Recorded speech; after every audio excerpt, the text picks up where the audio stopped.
What's up, everybody? You got the TheCarMan channel, and we are on it today. This is a subject we're going to be getting into. I got asked last night. Me and Buff was talking, and he was like, he's talking about what would it take to become profitable as a used car dealer as you were starting from scratch. This channel is all about education, so we're going to try to give you just a little bit of education and help you along life's little way if you are trying to be in the car business. Also, our Amazon store is up and available. We appreciate all the extra time that you spend there, and shop till you drop. Meanwhile, starting to use car lot. How can you become profitable? It almost seems impossible, but it's not impossible. It's actually very simple. So I'll wait for Buff to get here. So what I'm looking for is I'm going to assume that I kind of needed a budget of how we wanted to open this car lot up and how we wanted to actually operate it. If we wanted to operate with $20,000 or 10,000, I mean, you could theoretically you can start a $10,000 investment and start a used car lot, depending on what your licensing costs.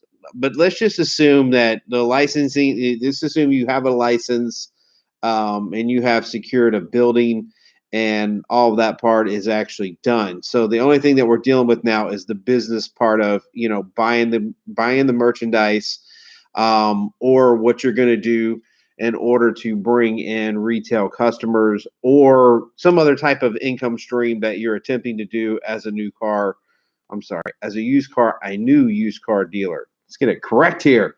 We're not new car dealers. No, we're new used car dealers. All right. So the first thing, if we're dealing with a limited budget, and I'm assuming that's kind of what he was asking, because if he had an endless supply of cash flow, he would just go to the auction, buy, 60 late model cars, put them all out for sale, and start financing them and getting the cash cow going. But if you're just a regular guy and you're trying to get a car business going, what you want to do is the inventory is going to be pretty inventory slash your overhead is going to be what kills you. So I'm going to assume that right off the bat, you went ahead and got something really reasonable as far as inventory is concerned. Hey, Jen's home. Hey, Jen. Wait, what's up?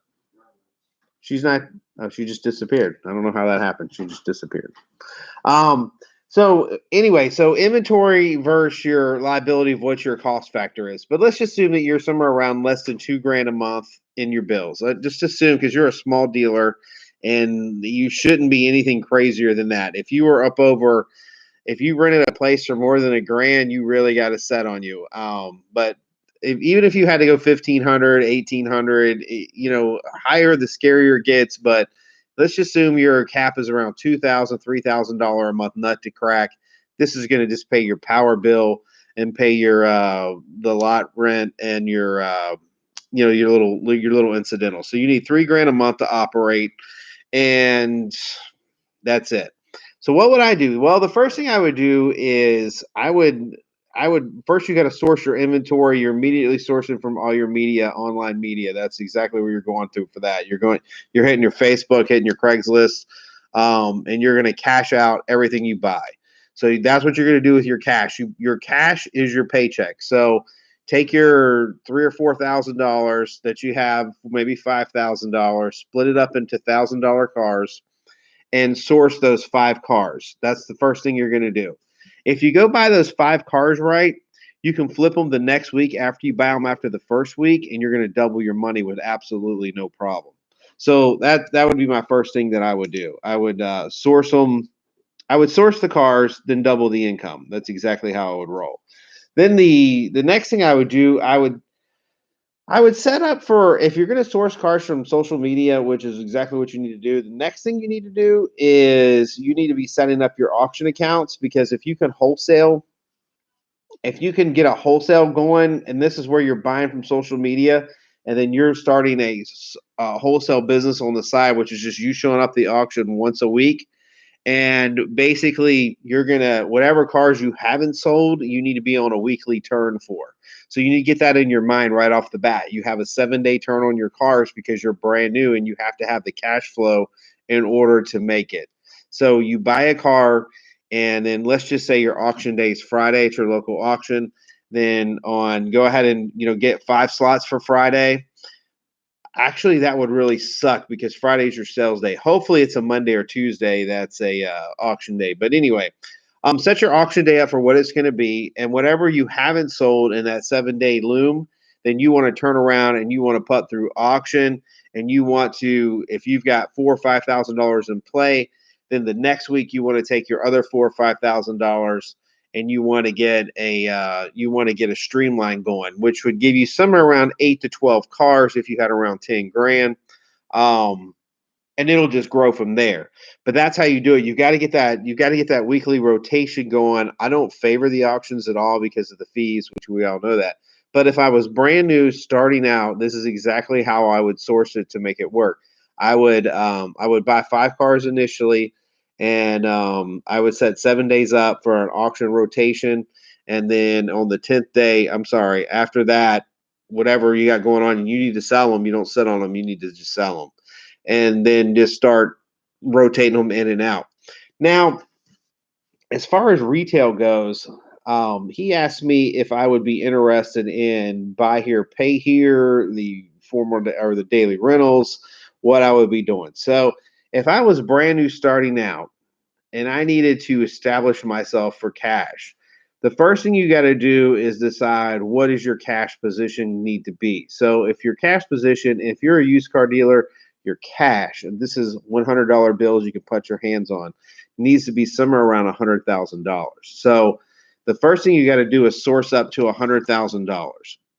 At $100,000, you have options, and I don't mean borrowed $100,000. I mean personally, you need to have $100,000 cash, not to start the business. This is before we break out into the other avenues. So the key is going to be getting from where you're starting out with your 5 or 10 grand to getting to 100 grand. This is done very easily, not easily. It's very doable. Let me put it that way. If you'll do it like I'm telling you to, you want to start with that 5, and then you need to put it on a weekly rotation, which is giving you roughly about 20 cars a month. If you think about it, that's about a 20 car a month deal. And some of them are going to be wholesale, some are going to be retail. We can only pray that you average about $1,000 a copy.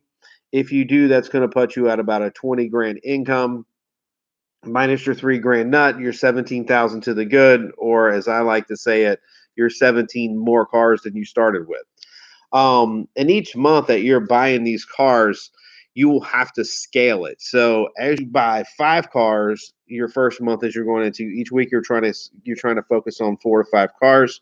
The next week you try to source up to 6 to 7 cars, 8 to 9. As your cash flow builds, your workflow's got to build. That's just how it works. You kind of have to crawl a little bit, then you get a little bit faster pace, and then you start to walk, and then you start to run.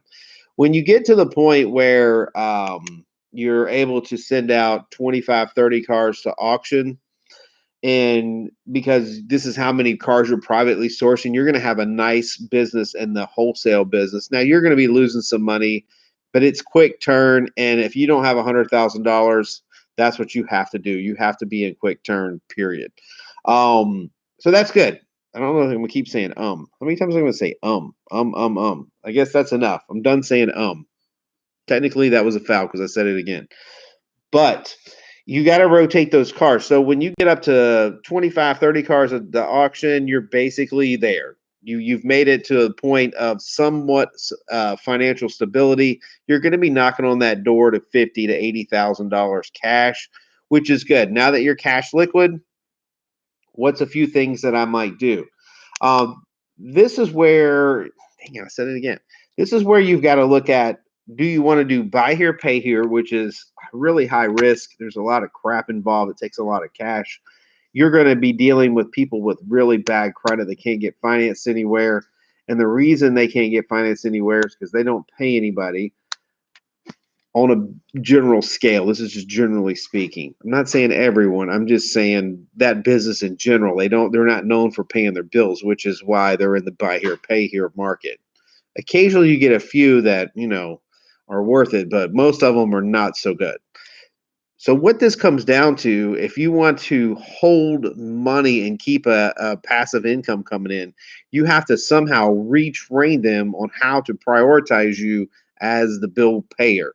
So if you're going to get into buy here, pay here, then what you really need to get into is being a professional collector, which is installing immobilizers on the vehicles. They've got the program out there, which I talked about before, that if it only allows the vehicle to run for 7 days, and then once it's shut off after the seventh day, if they don't put the program or they don't program the number in that the computer gives it, the car won't start.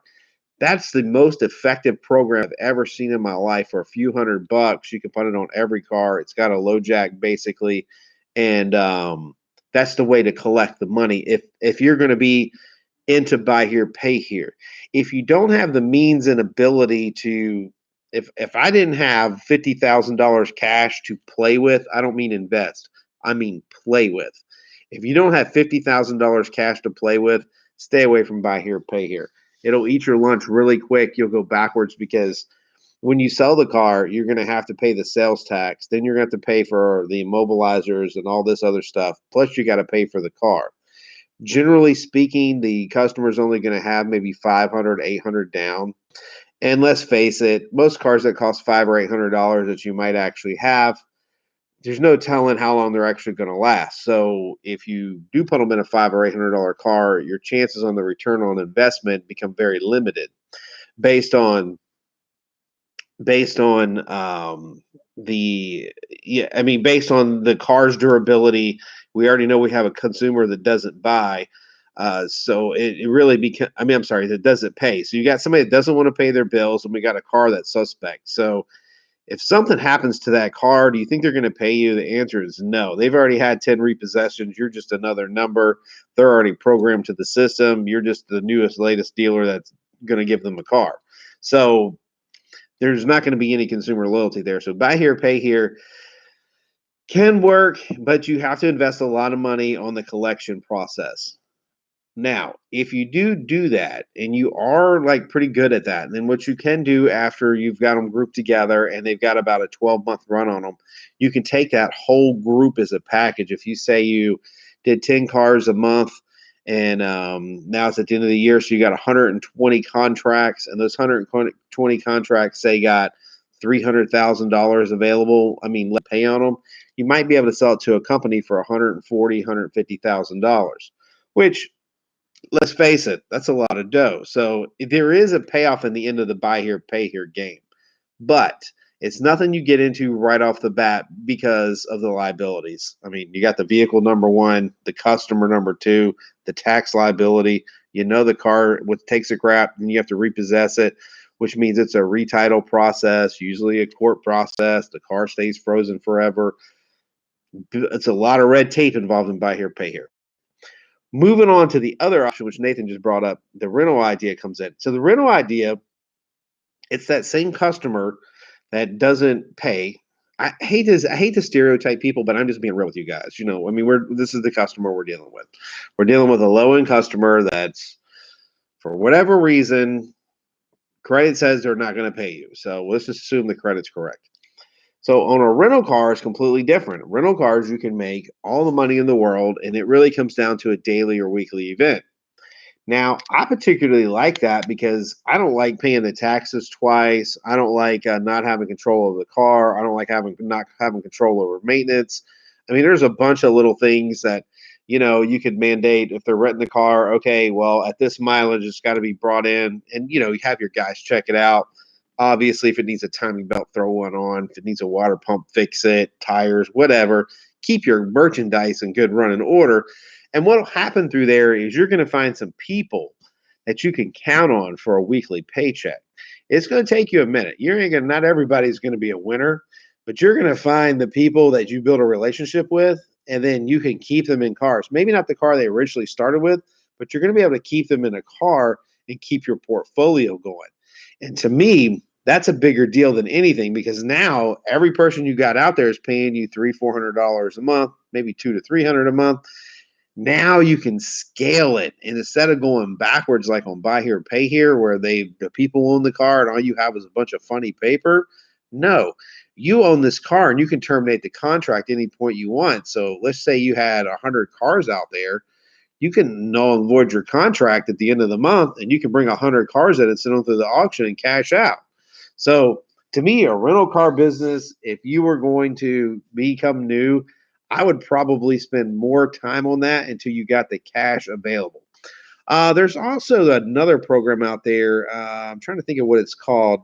It's brand new. I see it advertised all the time. Where basically this app lets you rent out your own car, but they handle all of the customers coming to you and then pay you. Not a bad idea if you think about the hassle that's involved in locating and advertising your own customer. I think they take 25%. I'll have to put it on here as soon as I remember what they're called. I can't remember what they're called right now. But some people do have some pretty good success with it. Remember, we're not dealing with a huge profit. Turo, yes, yes, yes. So Turo is, I wouldn't say it's the end all, wear all, or the beginning of I wouldn't say it's anything great, but it takes anyone that's like, especially if you're a brand new car dealer and you've actually got yourself to where you've secured a car and you're like, okay, I need to turn something into an investment. That's a good investment because you can kind of put your fingers out there and you can let it go. And hopefully you can make 200 or 300 a week. Maybe you make a couple hundred a week. At the end of the month, maybe you've made 500 or 600. Maybe you made 800. No, I think I may be wrong, but I think Turo cars are like 12 years. I think I think they have a 12-year, 10 years or newer. Okay, under 130,000 miles. Okay, all right. So there you go. So you can buy, and this is just, I would buy a car specifically for that. If I was starting out, and this is what I was going to do, I would go buy I don't know, I'd buy a late model, 2012, 14, something with a blown head gasket or a, timing, the valves got wiped out on it or something, slap the heads on it and have somebody throw a chain on it and call it a day and put that car out there in circulation and be in the car for $1,500, $2,000, and just let it sit there and just, go to town and make money for you. Okay, so Mr. Genwright knows a little bit about this. Depending on your area, inspect about $900, $1,100, but the cars have to be good on gas. Oh, I feel you, because you're eating probably the fuel expense, or maybe people only rent out the cheaper ones. All right, you know what? That'd powerful. So you take the average car that we're out here buying, even if you have to step up to $3,000 or $4,000 on one of these things. If you think about it, if you're making $1,000 a month, that's $12,000 a year on a $3,000 car. That's pretty powerful. That's a strong return on investment, and that is so much bigger than you'll ever get on buy here, pay here. And you're in control of your car the whole time, and you have something at the end of it. If it doesn't work out and it all goes to the toilet bowl, you've got something to sell. I mean, to me, that's worth its weight in gold by itself. Okay, how about credit acceptance? You're talking about the CAC. They they're okay. So their old program, I'm pretty sure, going to be pretty similar. They basically, yeah, no dealer's license. That's another benefit too. So if you are brand new on getting into the car game, this is a great way for you to build a little income. So if you do, let's just say Nathan's right. Let's say you jump in here and there's no dealer's license in there. I mean, he's obviously right because you just need to own the car. But you get in there and let's say you can get you a little fleet built. Let's say you get, 10, 20, maybe even 30 cars built up. And that's $10, $20, $30,000 a month. Maybe not quite that much. Maybe you get $20,000 gross a month out of 30 cars. Maybe. I'm just throwing it out there. But if you do that, that gives you that cash cow to jump out into the car game where you can, and this is where having a car dealership really puts you in the driver's game, because now this is where the auto auction can help you out. If you're going to an auction and you're not desperate for inventory and you're just laid back waiting for that one deal, you can pop something. You can pop the right line on a bank repo or on a new car deal or something like that. If you're just that guy, you know what I mean, and you're looking for cars that you have a purpose for, like these Turo cars, I would definitely, I would wear the auction out on those. I wouldn't necessarily have to have them for the source, but because I know how car dealers operate and I know what's important to them and what isn't, you could take a not so pretty 2012 or something like that, and something 60, 70,000 ish miles. Do they make you take them out of fleet at 130, or if are they grandfathered in if they get them before 130? I have to somebody answer that question if you know. Because if you get them around 60, 70,000 miles, put them in fleet, I would just I'd rock and roll, man. I'd be doing it. And then you've got that cash flow coming in the background, and now you can get into other things like if you want to get into later model flipping. I would stay primarily with cash customers, and let me tell you why. I would deal with primary credit customers or cash. Here's what happens when you get into the financing game. You get a lot of people that have a lot of problems. They are grandfathered in. Okay, so if I bought something with $120, I can just run that car till I feel like I'm done with it. Okay, cool. All right, so man, it sounds like Toro. I might need to get some cars on Toro. Generator, are you into Toro? Is that what you do, or what? You have to update me on that. Tell me if that's what you do. Because if that's what you do, I might ask about that. I might buy 5 or 10 cars and stick them out there. All right, so back to where I was talking about. Where was I at? Where's that? Oh, he is into it. Okay, so Generate's into Toro.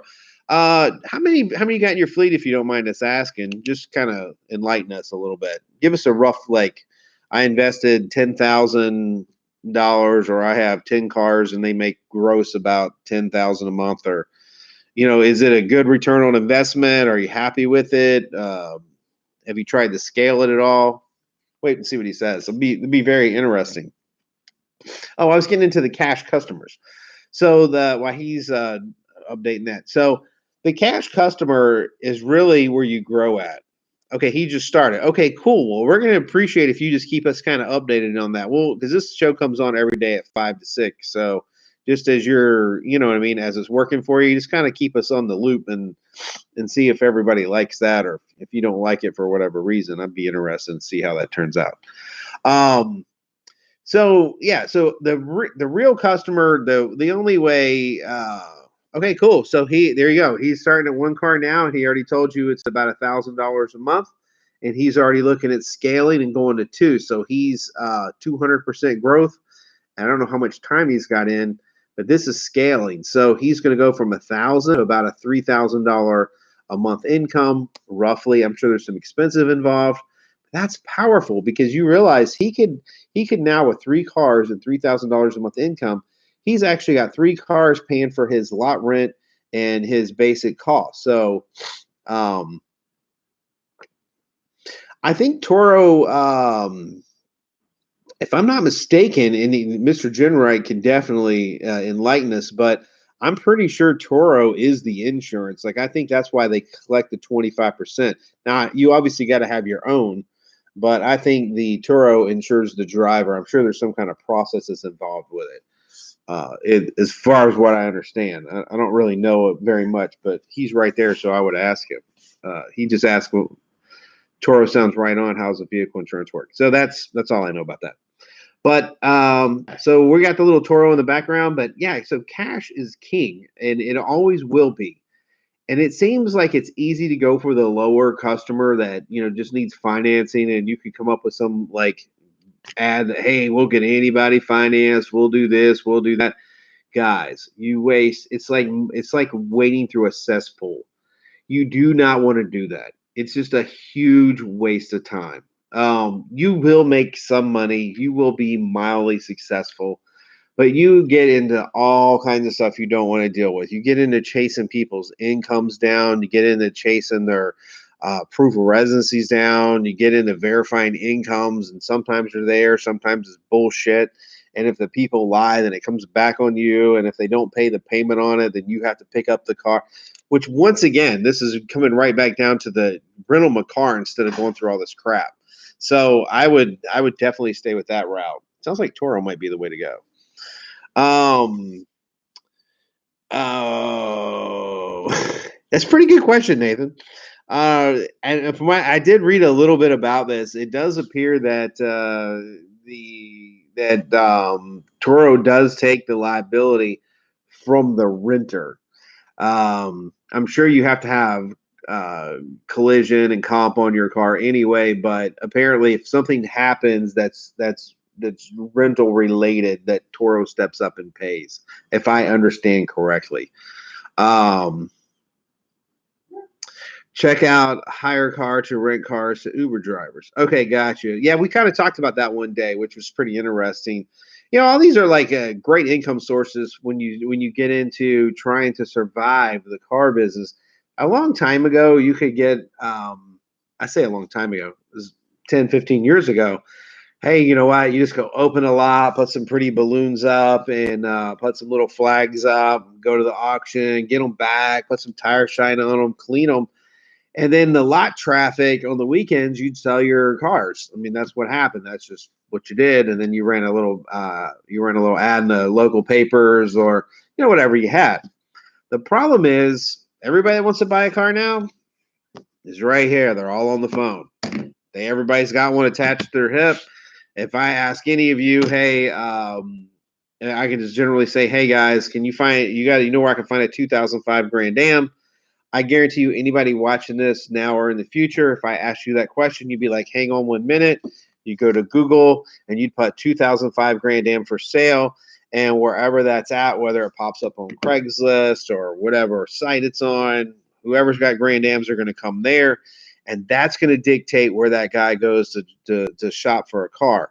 He isn't like the old days where they just start rolling down Car City or where all the car dealerships are at, and then you get the overflow traffic. Although you will get a little bit of drive-by traffic, but that's just not how it's done anymore, unfortunately. So it doesn't matter anymore. Doesn't even matter. So you got to come up with these other sources and other ways to bring your income in to stabilize the business, so you can sit there and sell. And you're not going to sell that many retail cars unless you have plenty of cars. I'll give you an example. At a franchise level, we keep about 150, 180 used cars, right? And that's a lot of cars. And we would turn around. Now, this is with franchise. So we have people that are coming in off our franchise that we're flipping from new cars to used cars. So we have that advantage over a used car dealer. Also, we had a lot of TV advertising promoted by Ford, which that's another huge advantage that you're not going to have as a used car dealer. And then we had the credibility of being a franchise dealer, which everybody wants to buy from a franchise if they can get a good deal over an independent dealer just because of the reputation. But even with all those things going for us and all the advertising money in the world and all the money in the world that we could spend to buy cars with, we would spend anything. Sometimes we'd have $1 million sitting out there. $1 million, $1.5 million didn't matter because we're making money on it. But even with all that floor plan and all that stuff, we still, 100 cars was great off of 150, 170. If you could turn 100 cars, that's almost 100% rotation. Like that's crazy. That's awesome. So you think about yourself and you're out there and you just got to be real with yourself. If you were able to buy 5 cars a week and 5 are sitting at auction, you got 5 on the lot. You're really realistically, you might retail 5 to 10 cars a month. On a really good, if things are going out real good. And 10 cars a month, that's pretty good. That's a $10,000 pickup. Then you turn around and you look at it. All depends on how many cars you have available, how many ads versus how many ups. There's a whole science to that. But I'm just saying, maybe at any given time you got 10 to 20 cars on your lot. Okay, at best, at any given time. If you had a maximum of 20 cars on your lot and you could sell 5 to 10 cars, man, you're killing it. You're killing it. You're doing a great job. Maybe you make $1,000, $1,500 a copy. So that makes you anywhere from $10,000 to $15,000 a month. And believe it, you have just nailed it. If you're a used car dealer, you've just started and you're able to make that kind of money, you're doing great. And you can scale up from there. If you have the cash, I would not borrow the money to put the inventory out there, but if you have the cash available to keep adding to your inventory, Obviously, if you had 30 or 40 cars and you could turn 20, then you start looking at $25,000-$30,000 a month. That's a lot of money, guys. That's a lot of money.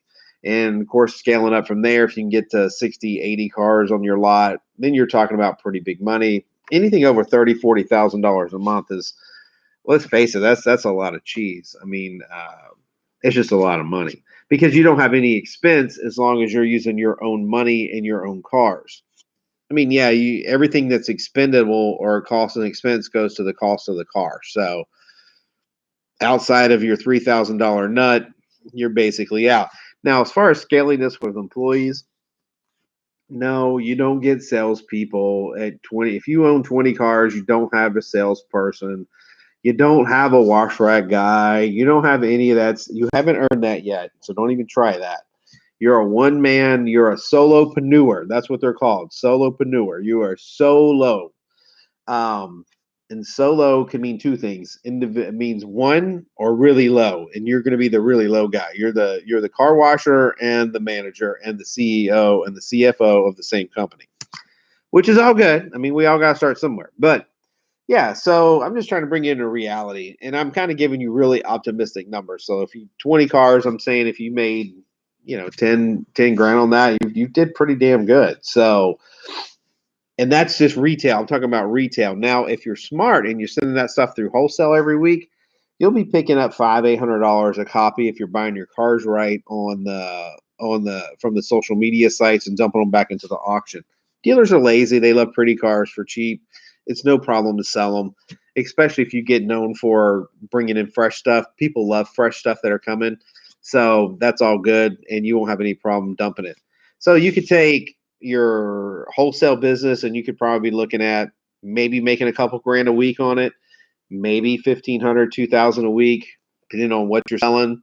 And then, you're going to jump up your retail business. Let's just assume you can sell 2-3 cars a week on that. So you're making another maybe 3,000, maybe 4,500. And all of a sudden, when you start mixing the wholesale and the retail in, you start coming up with that $4,000 or $5,000 magic number a week. And that's awesome. If you can get there, guys, you licked it. And then you turn around and any of this passive income I'm talking about, like your like this stuff with Toro, or even if you did your own rental car thing, where you just rented them out at your own place and you just kind of focused on that tote the note customer coming in and flipping them. That thing works just as well too. I gotta admit, I think Toro, because of its national advertising, even though they take the 25% hit, apparently you're allowed to gauge your own amount that you want to charge or whatever. So I think that if I were you guys, I'd probably take a serious consideration to that route. Now, you may not have the money it takes to jump in like Mr. Generate did, and you may need to scale down and start small, and that's okay too. And they make that possible. But whatever you do, the passive income on the back end is where you get stability for the long haul in the car lots. Because you see them a lot. You see a lot of independent dealers, they just kind of come and go with the weekend. Hey, there's a new one. We got one place down close to us that I swear, it's in the last 10 years, it's changed names. If I had to guess, I'm being very good to it. 15 times. 15 times. I don't think anybody's made it 6 months. But they keep it. It's a great car lot location. It's got all the it's not really a great location, but it's been used for a car lot so long that other car dealers always think to themselves, oh, I can make it work. No, you can't. But yeah, so you don't want to be that guy. You want to be the guy that gets in it for the long haul, because the real money is in perseverance and that long-term passive income coming in to pay you. All right. Might be an interesting video to see you going through the Turo process. Yes. I'm going to look a little bit more into that. Mr. Generate, what kind of car did you get to put in your first one? What was it? How deep did you go? Did you get a new one, or did you just use a 60, 70,000 mile car? I mean, how deep did you go, brother? Let us know. Let us know how deep you went. And, of course, my problem with Toro is the missus is not going to be delivering cars. She does not care. So I would have to definitely be that guy. I'd be that guy that had to go take it to him. I do have 2 guys that I have working for. I don't know how I'll make it work. I guess I can make it work. Okay, so an '08 Altima with a $128 on the clock. That's not much money. Yeah, so that's pretty impressive. You can get into something like that, and it's a lot different than spending for a 2018. I mean, he's being smart. He ain't got nothing to lose. He got what, 1,400 in it, and you're looking at that seems like a winner.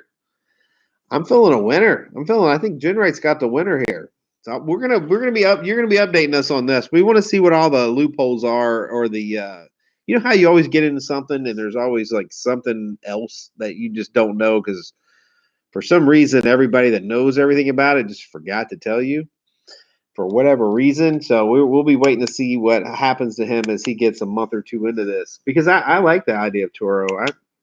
Hey, that stuff works. I mean, you know, the Uber driver thing. I wish they had that when I was a kid. I mean, I would have been an Uber driver. I mean, of course, I like to go really fast. I'd have probably put a 600 horsepower engine in it. But hey, you know, I'd be that Uber driver. Everybody's got to have that Uber driver.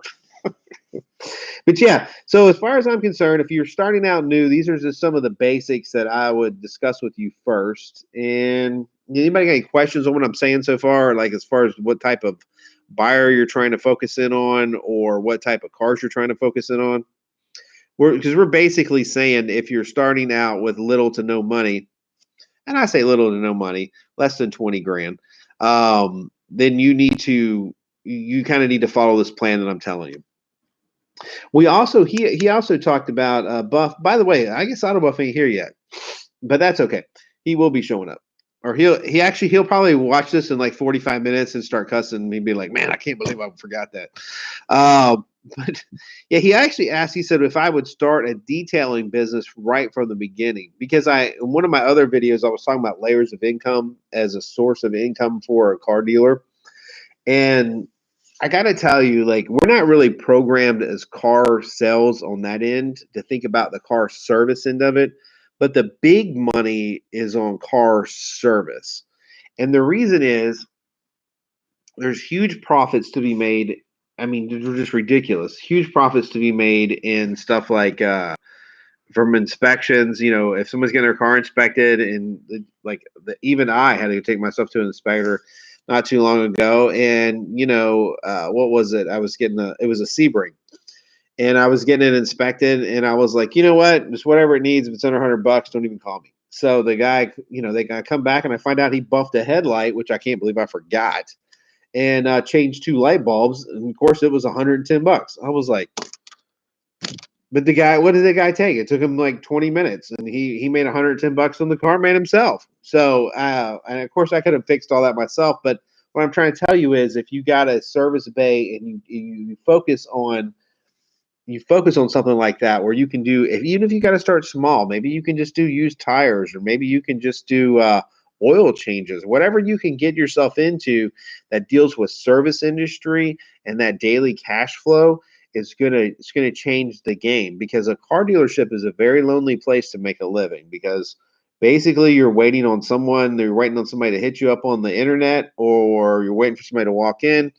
And as all that time passes, if you're not making money in the background, i.e., something like Turo, or you've got, like I'm saying, if you have some type of service bay going, it gets really lonely. So if you can get you an auto bay going, and you can make yourself $300-400 a day, perfect. There's plenty of mechanics out there. If you'll treat them fair, they'd be glad to turn wrenches for you. Not a problem. And you know what? Don't get anything crazy. Just be like, all right, I'm going to be on your skill set, my man. So if his skill set is brakes, keep him on brakes. If his skill set is whatever it is, that's what you keep him on. No, you don't take him over it. If it's just basic belts and oil changes, it's what you stay with. Make money on what you know. If the guy's like, I think I can do a head gasket, the answer is no, he can't do a head gasket. If the guy's like, I think I understand engine rebuilding, then no, he doesn't do engine rebuilding.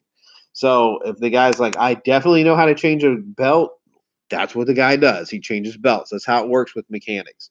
They're either know what they're doing and they're professional at it, or they don't. And you can't change it. Like, that's just something that's like a career choice for them. So you just work with what you got. Take that great advice from me. Also, as far as the detailing goes, if you've got a guy or two that and you kids are great, like 16, 19-year-old kids. I mean, because they got all the energy in the world. I mean, they're just all they care about is just raising hell, and you know how it is when you're 19. Those guys are great if you've got a couple of reliable, and you can just go start marketing the dealers around you for the car detailing. And you're going to have to make a pretty small investment. You're going to get a steamer and a little extractor for the carpet and maybe a pressure washer and some stuff just to so you can kind of get the cars looking good, buffer, teach them how to do it. But you can teach somebody how to detail a car in less than a day, so it's a great income opportunity. All right, guys. So, all right, dang it, man. I went way over what I was supposed to today. Okay. All right. Well, sorry about that, guys. I apologize. I'm supposed to be staying at around 30 minutes, but of course, we're already at 40, so that's just how it works sometimes. TheCarMan's channel. All right. So, tomorrow, we're going to be dealing with, I'm not sure where we're at tomorrow. I'm going to wait and see if anybody get any feedback on what we talked about today. And before I move into the next segment, I want to make sure that we have a full understanding. So, if somebody wants to get into the primary like the sales that we're talking about, the clean buyer, I call them the clean buyers. This is people with either cash, credit union checks, or something they got their own bank, whatever. These people are there and they can buy the car. Those are my primary customers. Just touching base. If you want to get more into that, I can. If you want to get into the service bays, that is a great income opportunity if you have thought about it. But it does take some money. It's not really for the guy that doesn't have any to start with. If you don't have any to start with, you've got to kind of stay on path where I'm telling you, buy your 5 cars, flip them, do a wholesale retail split. And as you build up, get into like the Toros of the world or whatever you're going to do.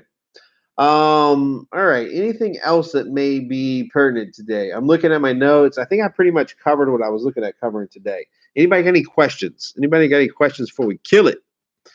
Gonna kill it, gonna kill it, gonna kill it. Kill it, kill it, kill it, kill it. Nope. Ain't got no questions. All right, cool. All right, peace out, guys, from the RVA. Shop our Amazon store. Spend all your money there and make the CarMan very happy. Meanwhile, peace and love. I will see you tomorrow at 5 o'clock. Anything that crosses your mind, hit me up, and I will be glad to handle it for you. Peace out.